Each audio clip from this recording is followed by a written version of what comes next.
Hey everybody, it's Corey from Linda's Electric Quilters, and today I'm going to show you how to do a simple, fun, and easy table runner on your Longarm quilting machine.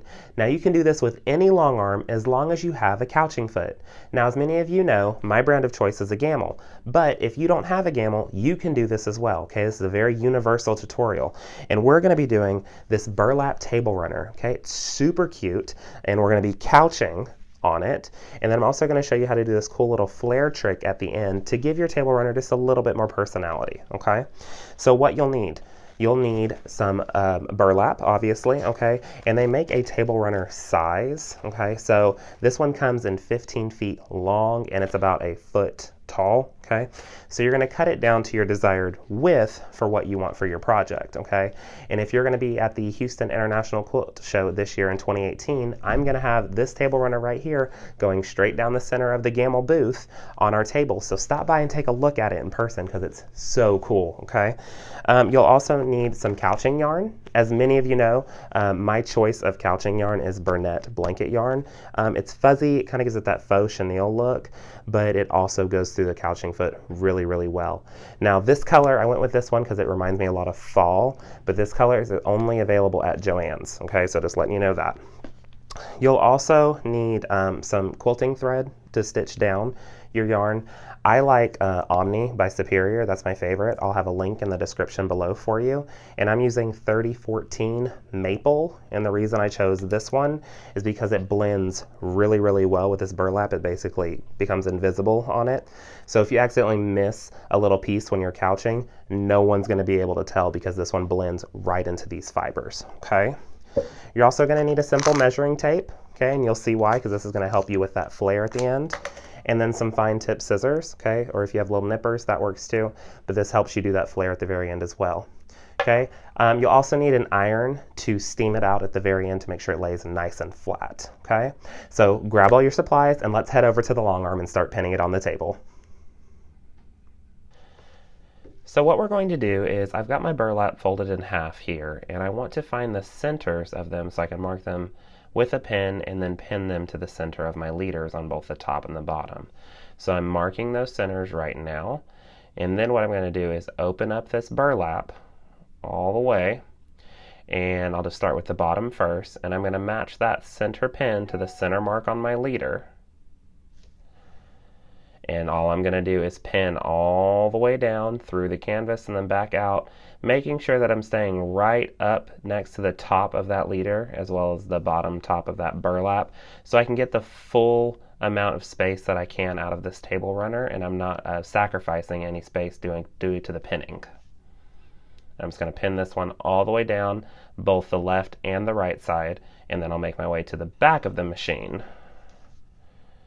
And here from the back, what I'm going to do is take that center point, because I marked both centers, match it to the center of my leader at the top, and I'm going to pin through the canvas and then back out of the canvas, making sure again that I'm staying near the top of this leader so I can use as much space on that burlap as I can and not sacrifice anything from that pinning.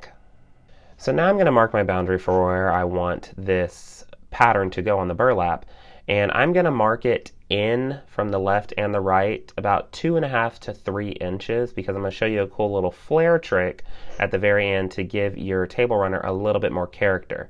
So I've got my measuring tape and I'm marking this boundary. I'm starting in about 2.5 to 3 inches depending on how long you want your flare, and I'm going to mark my first point, and then I'm going to go all the way to the upper right hand side, okay? And with my measuring tape from the outside in, measuring about 2.5 to 3 inches, and that's completely personal preference, okay? So I've done it the top left and the top right. I'm going to do my bottom right piece now, because I'm just basically setting up the boundary of where I want my single row to go for this. Now if you have a hand-guided model, you can do this as well.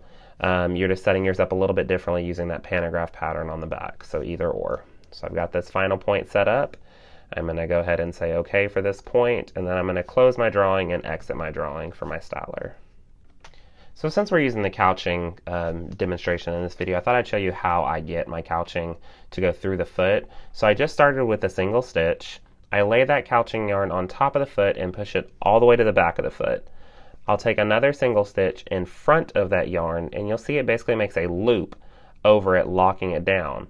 I'll push the machine backwards and hold those threads, and you'll see that it puts it right through that foot, and then I can easily just pull it and it's going to glide back and forth right through that foot really easily.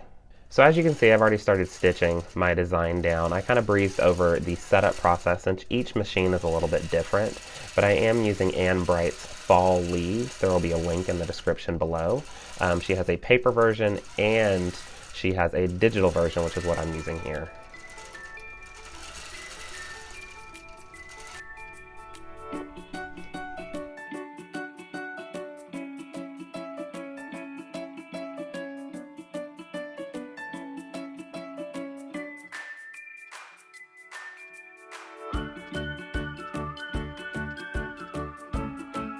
So as you can see here, I really chose this pattern. One, I love it because it's very open. It's very easy to couch with the yarn. It doesn't take too much away from the burlap, but the yarn itself, the coloring just works really well with these leaves. And there's all sorts of different leaves built within this pattern, so it makes it look really, really cute and really, really nice.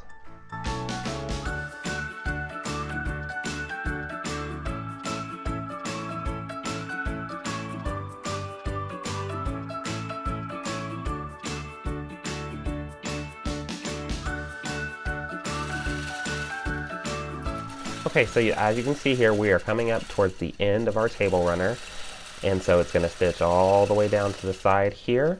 It's going to do its tie-off stitches, and then all I have to do is trim that yarn and stitch back just a little bit.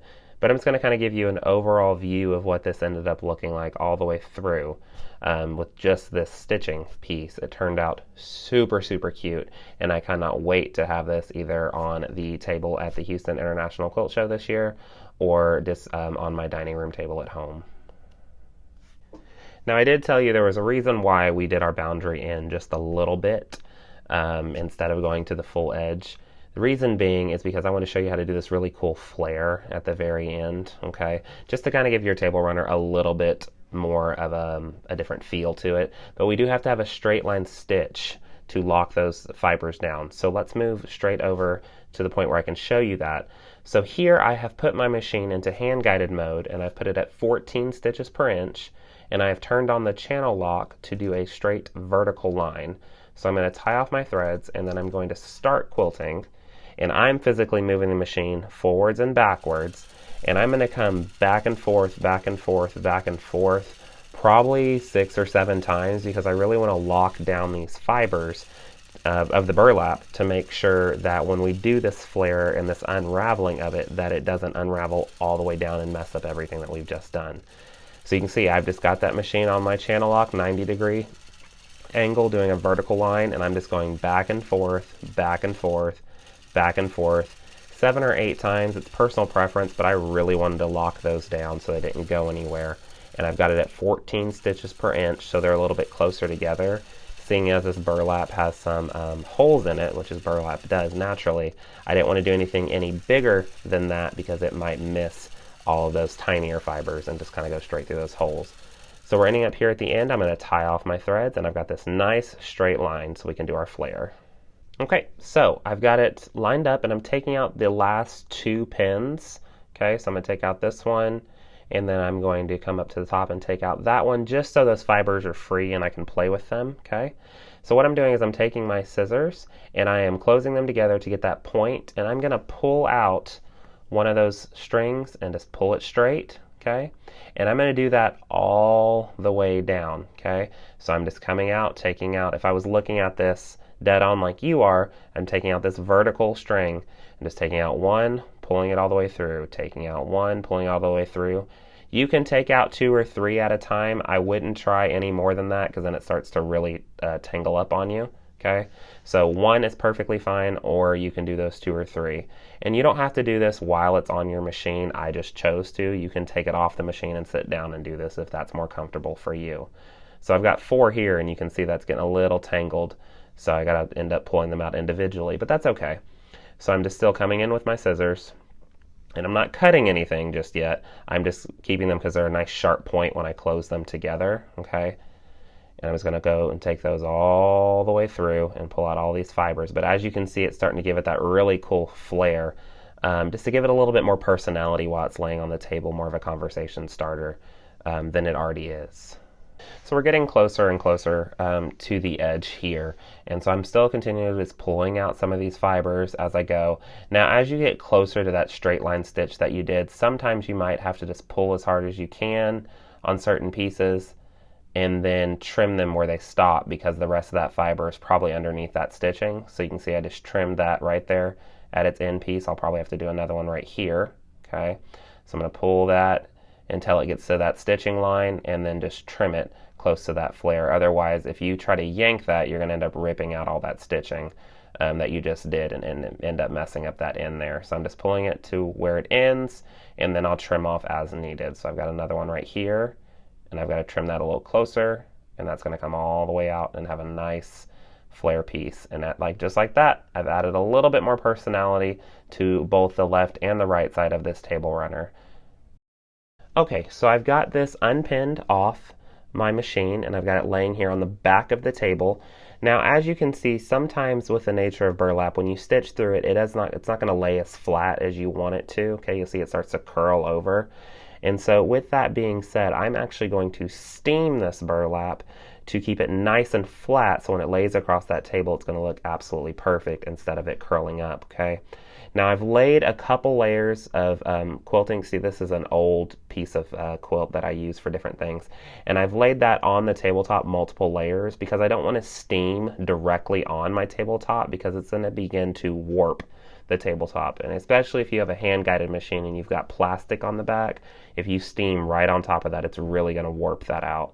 So I'm just laying this table runner upside down, okay, and I've got my iron on high steam, and I'm just going to steam right over that. Now I'm not pushing down on this or anything.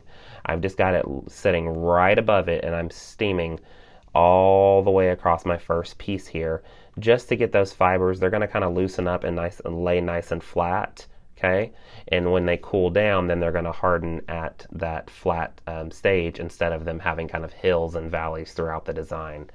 So I'm just going to do my first pass here, and whenever I'm done steaming my first pass, then I'll set my iron over to the side, and then I can begin to move down that full 12-foot runner that I'm working with. And so I'll just steam it as I go all the way down to the end. Alrighty, so we're here at the end of the table runner, and I'm doing my last final steam, okay, and just steaming right through the end here. And I'll set my iron off to the side.